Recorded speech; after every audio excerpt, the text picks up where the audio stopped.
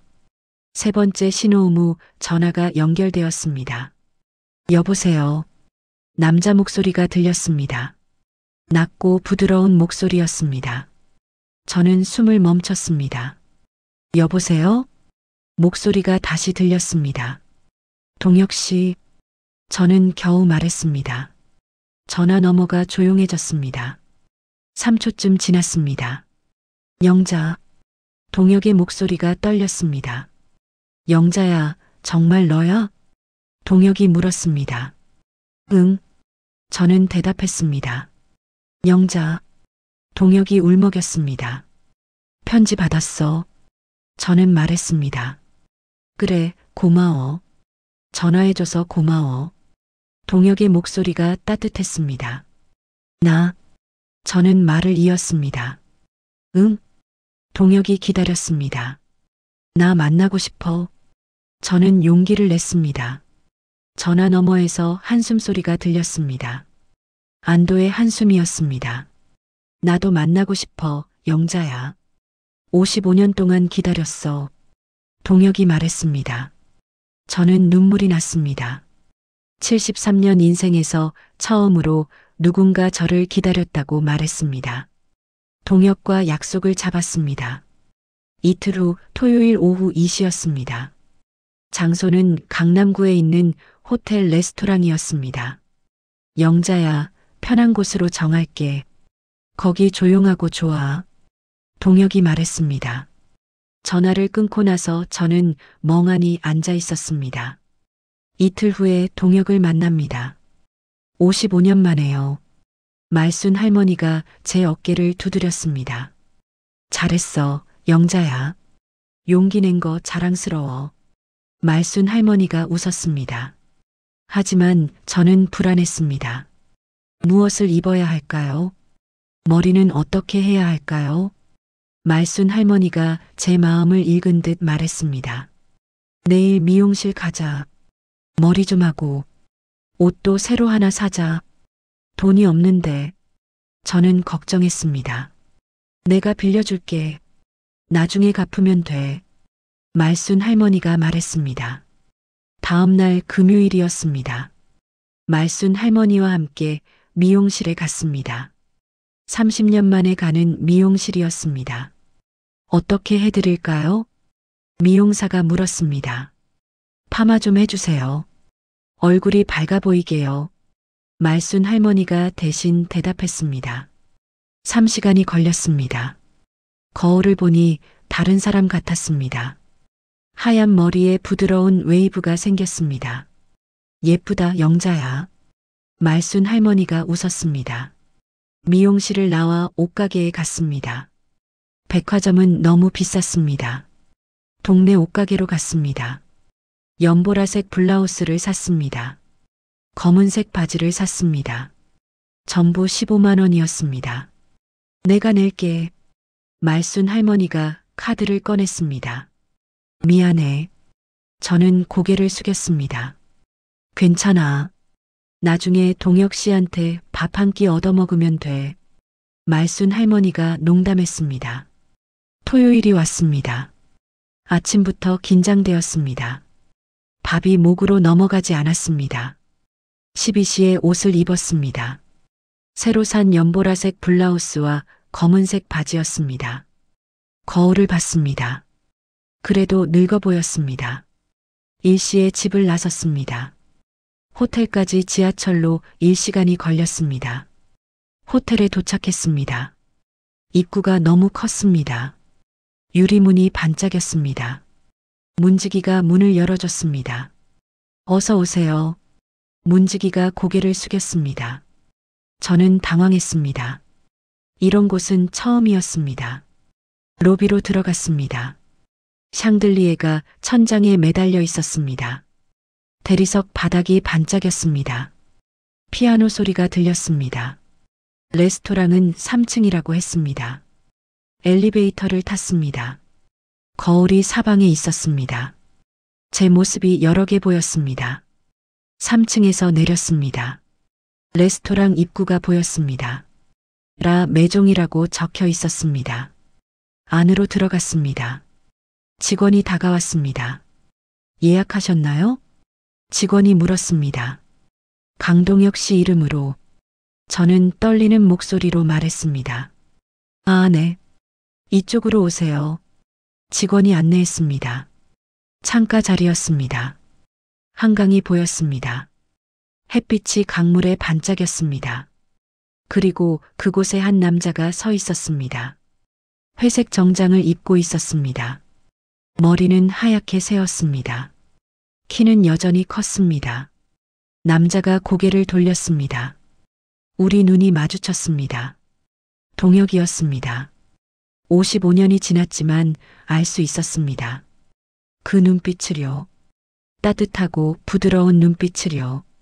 동혁이 한 걸음 다가왔습니다. 입이 벌어졌습니다. 영자. 동혁이 제 이름을 불렀습니다. 동혁 씨. 저는 대답했습니다. 동혁의 눈에 눈물이 고였습니다. 정말 당신이군요. 정말 영자네요. 동혁이 떨리는 목소리로 말했습니다. 저도 울컥했습니다.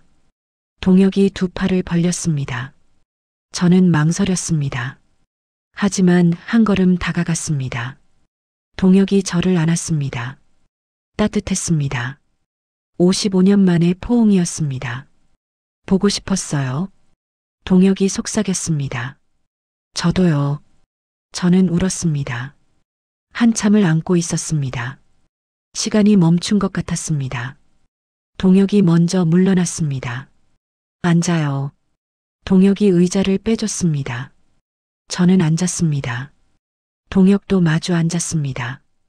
동혁이 제 얼굴을 바라봤습니다. 한참 바라봤습니다. 영자, 당신 여전히 아름다워요. 동혁이 말했습니다. 아니에요. 저 이제 늙었어요. 저는 고개를 저었습니다. 아니에요. 당신 눈은 여전히 반짝여요. 18살 때처럼요. 동혁이 웃었습니다. 웨이터가 와서 메뉴를 줬습니다. 저는 메뉴를 봤지만 이해할 수 없었습니다. 프랑스어로 적혀 있었습니다. 제가 주문할게요. 동혁이 말했습니다. 감사합니다. 저는 안도했습니다. 동혁이 웨이터에게 뭔가 말했습니다. 웨이터가 고개를 끄덕이며 갔습니다. 영자, 그동안 어떻게 지냈어요? 동혁이 물었습니다. 저는 제 이야기를 했습니다. 남편 만난 이야기요. 결혼한 이야기요. 아들 낳은 이야기요. 하지만 남편이 일찍 죽은 이야기는 간단히 했습니다. 아들이 제 물건을 가져간 이야기는 하지 않았습니다. 행복했어요? 동혁이 물었습니다. 저는 잠시 생각했습니다. 네. 남편은 착한 사람이었어요. 아들도 잘 컸고요. 저는 대답했습니다. 거짓말은 아니었습니다. 예전엔 행복했으니까요. 다행이에요. 동혁이 미소 지었습니다. 동혁 씨는요? 저는 물었습니다. 동혁이 이야기를 시작했습니다. 한의대를 졸업하고 서울로 돌아왔다고 했습니다. 강남구에 작은 한의원을 열었다고 했습니다. 환자가 많아져서 한의원을 늘렸다고 했습니다. 5개까지 늘렸어요. 강남에 3개, 송파에 1개, 분당에 1개요. 동혁이 설명했습니다. 대단하시네요. 저는 감탄했습니다. 아니에요. 운이 좋았어요. 동혁이 겸손하게 말했습니다. 5년 전에 모두 팔았어요. 50억 원에요. 동혁이 말했습니다. 저는 깜짝 놀랐습니다. 50억 원이요. 상상할 수 없는 돈이었습니다. 그 돈으로 부동산 투자를 했어요. 논현동에 건물 하나 샀어요. 여의도에 오피스텔도 샀어요. 동혁이 계속 말했습니다. 지금은 자산이 125억 원쯤 돼요. 동혁이 담담하게 말했습니다. 저는 입을 다물지 못했습니다. 125억 원이요. 제 집이 3억 5천만 원인데요. 영자, 놀랐죠? 동혁이 웃었습니다. 네. 저는 솔직하게 대답했습니다.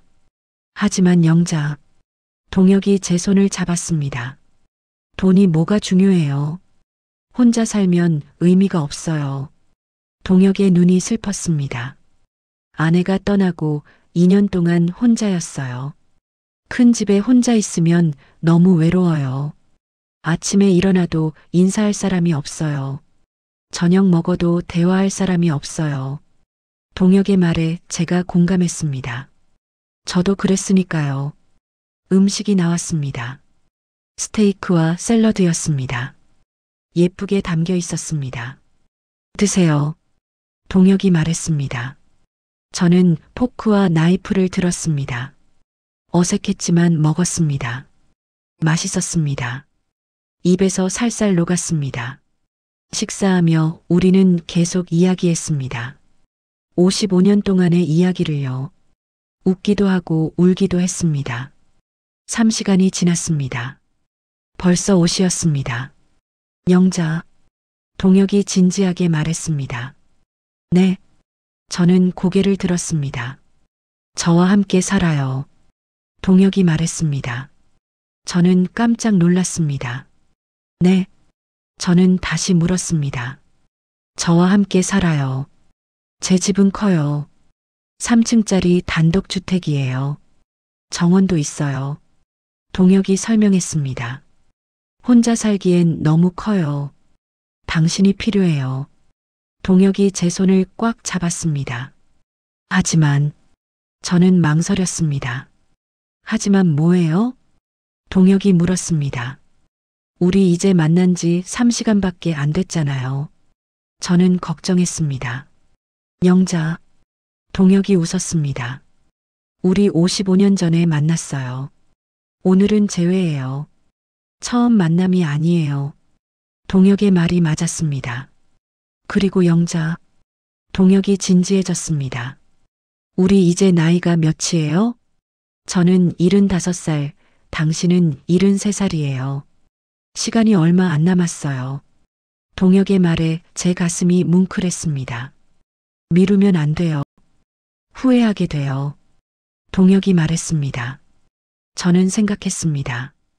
지금 제 집은 텅 비어 있습니다. 텔레비전도 없고 냉장고도 없습니다.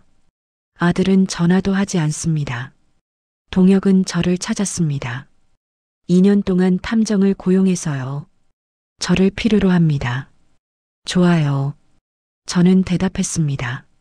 정말요? 동혁의 얼굴이 환해졌습니다. 네. 저는 웃었습니다. 동혁이 일어나 저를 안았습니다. 레스토랑에 다른 손님들이 있었지만 신경 쓰지 않았습니다. 고맙습니다, 영자. 행복하게 해줄게요.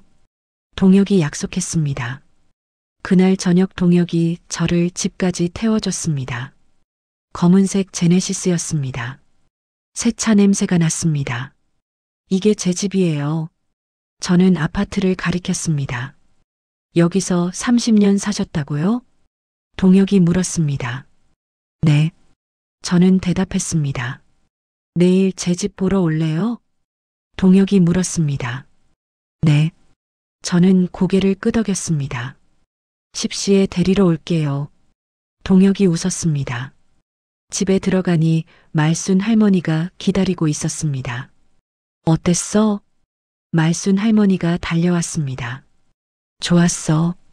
저는 웃었습니다. 그래서? 말순 할머니가 물었습니다. 나 동혁 씨랑 같이 살기로 했어. 저는 말했습니다. 진짜? 말순 할머니가 소리쳤습니다. 응. 저는 고개를 끄덕였습니다. 말순 할머니가 저를 안았습니다. 잘했어, 영자야. 정말 잘했어. 말순 할머니가 울었습니다. 다음 날 동혁이 10시에 왔습니다. 논현동으로 갔습니다. 차가 골목으로 들어갔습니다. 조용한 주택가였습니다. 나무가 많았습니다. 여기에요. 동혁이 차를 세웠습니다. 큰 대문이 보였습니다. 검은색 철문이었습니다. 동혁이 리모컨을 눌렀습니다. 문이 열렸습니다. 안에 정원이 있었습니다. 잔디가 깔려 있었습니다. 나무가 서 있었습니다. 꽃이 피어 있었습니다. 집은 3층이었습니다. 하얀색 건물이었습니다. 창문이 많았습니다. 여기가 제 집이에요. 동혁이 말했습니다. 크네요. 저는 감탄했습니다. 들어가요. 동혁이 제 손을 잡았습니다. 현관문을 열었습니다. 넓은 거실이 나타났습니다. 천장이 높았습니다. 샹들리에가 매달려 있었습니다. 1층은 거실, 주방, 서재예요. 동혁이 설명했습니다. 2층은 침실 3개예요. 3층은 운동실이랑 영화 감상실이에요. 저는 입을 다물지 못했습니다. 제 아파트가 열채는 들어갈 집이었습니다. 2층 보러 갈까요? 동혁이 계단으로 안내했습니다. 2층에 방이 3개 있었습니다. 여기가 제 방이에요. 동혁이 첫 번째 방을 보여줬습니다. 침대가 컸습니다. 창문으로 정원이 보였습니다. 여기가 당신 방이에요. 동혁이 두 번째 방을 열었습니다. 방이 아름다웠습니다. 분홍색 벽지였습니다. 큰 침대가 있었습니다. 드레스룸도 있었습니다. 욕실도 붙어 있었습니다. 마음에 들어요? 동혁이 물었습니다. 네. 저는 눈물이 났습니다. 울지 마세요. 동혁이 제 눈물을 닦아줬습니다. 고마워요. 저는 말했습니다. 고마워할 건 없어요. 우리 함께 행복하게 살아요. 동혁이 웃었습니다. 일주일 후 저는 이사했습니다. 동혁이 이사회사를 불러줬습니다. 제 짐은 많지 않았습니다. 옷가지와 사진 몇 장이 전부였습니다. 동혁의 집에서의 첫날이었습니다. 아침에 일어나니 햇빛이 들어왔습니다. 창문으로 정원이 보였습니다. 새가 지저귀고 있었습니다. 꿈 같았습니다. 아래층으로 내려갔습니다. 동혁이 주방에 있었습니다. 일어났어요? 동혁이 웃었습니다. 네. 저는 대답했습니다. 아침 만들었어요. 동혁이 식탁을 가리켰습니다. 토스트, 계란, 과일, 커피가 준비되어 있었습니다. 감사합니다. 저는 앉았습니다. 함께 아침을 먹었습니다. 대화를 나눴습니다. 웃었습니다. 73년 인생에서 가장 행복한 아침이었습니다. 점심 후 동혁이 말했습니다. 영자, 쇼핑 가요. 동혁이 차 키를 들었습니다. 쇼핑요? 저는 물었습니다. 옷 사러 가요. 당신한테 새 옷이 필요해요. 동혁이 웃었습니다. 백화점에 갔습니다. 여성복 매장에 갔습니다. 마음에 드는 거 고르세요. 동혁이 말했습니다. 하지만 저는 망설였습니다. 괜찮아요. 돈 걱정하지 마세요. 동혁이 제 등을 밀었습니다. 원피스 5벌을 샀습니다. 블라우스 3벌을 샀습니다. 코트 한 벌을 샀습니다. 구두 2켤레를 샀습니다. 전부 300만 원이었습니다. 동혁이 카드로 계산했습니다. 고마워요. 저는 미안했습니다. 고맙긴요. 당신이 예쁘면 제가 행복해요. 동혁이 웃었습니다. 그날 밤 제 방에서 새 옷을 입어봤습니다. 거울을 봤습니다. 73살 할머니가 아니었습니다. 우아한 여성이 서 있었습니다. 문을 두드리는 소리가 들렸습니다. 영자, 나예요. 동혁의 목소리였습니다. 들어오세요. 저는 대답했습니다. 동혁이 들어왔습니다. 손에 작은 상자를 들고 있었습니다. 이거 당신 거예요. 동혁이 상자를 건넸습니다. 상자를 열었습니다. 진주 목걸이가 들어 있었습니다. 동혁 씨, 저는 놀랐습니다. 제가 해드릴게요. 동혁이 목걸이를 꺼냈습니다. 제 목에 걸어줬습니다. 차가운 진주가 목에 닿았습니다. 아름다워요. 동혁이 제 어깨에 손을 올렸습니다. 고마워요. 저는 울컥했습니다. 영자, 동혁이 진지하게 말했습니다. 이제 당신은 여왕처럼 살아야 해요. 희생하며 살지 마세요. 행복하게 사세요. 동혁의 말에 눈물이 났습니다. 그날 밤 저는 행복했습니다. 73년 만에 느끼는 진짜 행복이었습니다. 다음 날 오후 민수에게서 전화가 왔습니다. 한 달 만이었습니다. 엄마, 민수의 목소리가 급했습니다. 왜? 저는 대답했습니다. 엄마 어디 있어? 집에 갔는데 아무도 없던데? 나 이사했어. 저는 담담하게 말했습니다. 이사? 어디로? 강남구 논현동. 저는 대답했습니다. 거기가 어디야? 누구 집이야? 민수가 놀란 목소리로 물었습니다. 내 첫사랑 집이야. 저는 말했습니다. 뭐? 민수가 소리쳤습니다. 강동혁이라는 분이야. 55년 전에 사귀던 사람이야. 나를 찾았어. 이제 같이 살아. 전화 너머가 조용했습니다. 민수야. 저는 불렀습니다. 엄마, 무슨 소리야? 민수의 목소리가 떨렸습니다. 있잖아, 민수야. 저는 천천히 말했습니다. 나도 내 인생을 살 거야. 이제는 나를 위해 살 거야. 엄마. 민수가 무언가 말하려 했습니다. 나 행복해. 걱정하지 마. 저는 전화를 끊었습니다. 민수에게서 다시 전화가 왔지만 받지 않았습니다. 저는 창밖을 봤습니다. 정원의 나무가 바람에 흔들렸습니다. 햇빛이 따스했습니다. 73년 만에 저는 자유로웠습니다. 그날 저녁 우편함을 확인하러 나갔습니다. 큰 대문 옆에 우편함이 있었습니다. 광고지 몇 장과 함께 편지 한 통이 있었습니다. 발신인이 없었습니다. 봉투를 뜯었습니다. 편지지 한 장이 들어 있었습니다. 컴퓨터로 인쇄한 글씨였습니다. 어머님께 드립니다. 제가 어머님께 한 일을 용서해 주세요. 저는 선택의 여지가 없었습니다. 곧 모든 것을 설명하겠습니다. 며느리 수진 올림. 저는 편지를 다시 읽었습니다. 무슨 뜻일까요? 선택의 여지가 없었다고요. 무엇을 설명한다고요? 불안한 예감이 들었습니다. 다음 날 아침이었습니다. 동혁과 함께 아침을 먹고 있었습니다. 어젯밤 받은 수진의 편지가 계속 신경 쓰였습니다. 영자, 무슨 걱정 있어요? 동혁이 물었습니다. 아니에요. 저는 고개를 저었습니다. 하지만 동혁은 제 마음을 읽었습니다. 말해봐요. 함께 해결해요. 동혁이 제 손을 잡았습니다. 저는 어젯밤 받은 편지를 꺼냈습니다. 동혁에게 보여줬습니다. 동혁이 편지를 읽었습니다. 눈썹이 올라갔습니다. 이상하네요.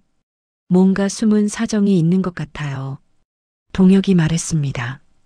그때 현관 초인종이 울렸습니다. 누구지? 동혁이 일어났습니다. 현관 모니터를 봤습니다. 화면에 여자 한 명이 서 있었습니다. 수진이었습니다. 제 가슴이 철렁했습니다. 며느리예요. 저는 말했습니다. 만날 거예요? 동혁이 물었습니다. 저는 잠시 생각했습니다. 만나야 할 것 같아요. 무슨 말을 하려고 왔는지 들어야죠. 동혁이 문을 열었습니다. 수진이 들어왔습니다. 수진의 얼굴이 창백했습니다. 눈이 퉁퉁 부었습니다. 머리는 산발이었습니다. 평소의 깔끔한 모습이 아니었습니다. 어머님, 수진이 저를 보자마자 무릎을 꿇었습니다. 수진아, 저는 놀랐습니다. 죄송합니다. 수진이 울었습니다. 일단 일어나. 저는 당황했습니다. 안 돼요. 말씀드리고 일어나겠어요. 수진이 고개를 숙였습니다. 동혁이 저를 봤습니다. 저는 고개를 끄덕였습니다. 앉아서 얘기하세요.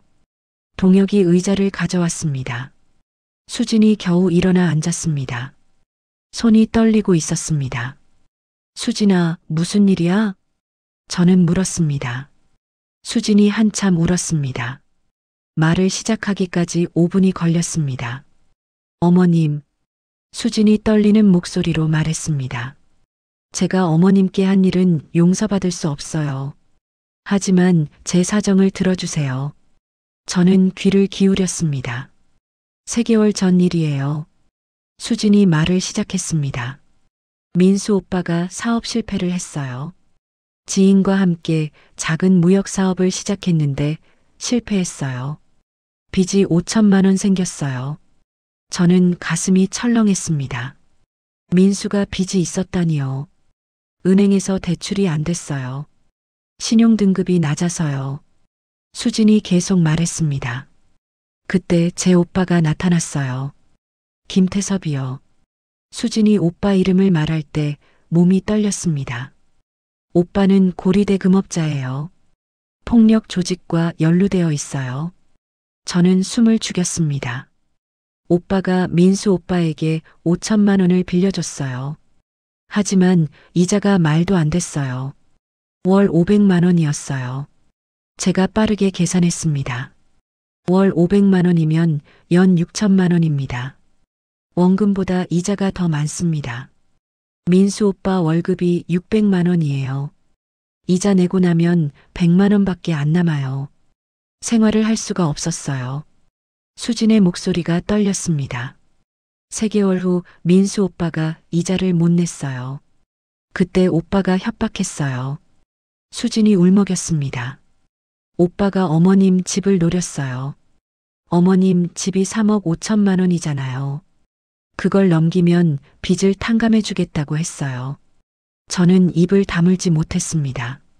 제 집을요. 하지만 민수 오빠가 거절했어요. 어머니 집은 못 건드린다고요. 수진이 말했습니다. 그 말에 조금 안도했습니다. 민수가 완전히 나쁜 아들은 아니었습니다. 그러자 오빠가 저를 협박했어요. 수진의 목소리가 더 작아졌습니다. 오빠가 말했어요. 내가 시어머니를 집에서 쫓아내. 정신병원에 보내든지 요양원에 보내든지. 그러면 집을 팔 수 있을 거라고. 수진이 눈물을 닦았습니다. 저는 싫다고 했어요. 하지만 오빠가 제 앞에서 민수 오빠를 때렸어요. 피가 났어요. 수진의 목소리가 떨렸습니다. 오빠가 말했어요. 시어머니 안 쫓아내면 남편 죽인다고. 오빠는 진짜로 그럴 사람이에요. 저는 몸이 얼어붙었습니다. 저는 무서웠어요. 민수 오빠가 죽을까 봐요. 수진이 울었습니다. 그래서 어쩔 수 없이 어머님께 그렇게 했어요. 텔레비전, 냉장고, 소파를 가져간 거예요. 어머님이 불편하셔서 집을 나가시길 바랐어요. 수진이 제 발을 잡았습니다. 하지만 어머님이 안 나가셨어요. 그래도 참고 사셨어요. 저는 더 괴로웠어요. 수진의 눈물이 멈추지 않았습니다. 그때 오빠가 또 왔어요. 이번엔 어머님 집 서류를 훔쳐오라고 했어요. 등기권리증이요. 저는 깜짝 놀랐습니다. 그래서 민수가 집을 담보로라고 말했던 거군요. 하지만 저는 할 수 없었어요. 그건 너무 나쁜 짓이었어요. 수진이 말했습니다. 그래서 다른 방법을 생각했어요. 어머님을 구해드릴 방법이요. 저는 귀를 기울였습니다. 제가 인터넷을 뒤졌어요. 어머님 이름으로요. 혹시 다른 가족이 있나 찾아봤어요. 수진이 말을 이었습니다. 그러다가 오래된 인터넷 기사를 봤어요. 50년 전 신문 기사였어요. 화곡동 청년들의 한강 나들이 사진이요. 거기 어머님 이름이 있었어요. 박영자, 강동혁 이렇게요. 저는 눈이 커졌습니다. 강동혁이라는 이름을 검색했어요. 한의사로 유명하신 분이더라고요. 논현동에 사신다는 것도 알았어요. 수진이 계속 말했습니다. 저는 편지를 썼어요. 강동혁 선생님께요. 어머님을 찾고 계시다면 연락 달라고요. 저는 숨이 멎는 것 같았습니다. 그분 변호사한테서 연락이 왔어요. 2년 동안 어머님을 찾고 계셨대요. 저는 어머님 주소를 알려드렸어요. 수진이 저를 봤습니다. 어머님이 그분과 함께 계시면 안전하실 거라고 생각했어요. 오빠가 손댈 수 없을 거라고요. 저는 충격받았습니다. 동혁이 저를 찾은 게 수진 덕분이었다니요. 그리고 나서 저는 경찰에 신고했어요. 오빠를 고소했어요. 불법 고리대금업으로요. 수진이 가방에서 서류를 꺼냈습니다. 이게 고소장이에요. 녹음 파일도 있어요. 오빠가 협박한 증거요. 저는 서류를 봤습니다. 정말 고소장이었습니다. 오빠는 어제 구속됐어요. 불법 고리대금업과 협박죄로요. 수진이 말했습니다. 민수 오빠의 빚도 법원에서 무효 처리됐어요. 불법 이자니까요. 저는 안도의 한숨을 쉬었습니다. 어머님, 수진이 다시 제 발을 잡았습니다. 용서해 주세요. 제가 정말 나쁜 며느리였어요. 하지만 다른 방법이 없었어요. 수진이 바닥에 이마를 댔습니다. 저는 복잡한 심정이었습니다. 수진도 피해자였습니다. 오빠의 협박에 어쩔 수 없었던 거죠. 하지만 그래도 상처는 남았습니다. 제가 받은 고통은 사라지지 않습니다. 수진아, 일어나. 저는 말했습니다. 수진이 고개를 들었습니다. 너도 힘들었구나. 저는 말했습니다. 어머님, 수진이 울었습니다. 너를 이해해. 오빠 때문에 어쩔 수 없었던 거. 수진이 제 손을 잡았습니다. 하지만 수진아, 저는 천천히 말했습니다. 우리 관계는 예전으로 돌아갈 수 없어. 수진의 눈이 커졌습니다.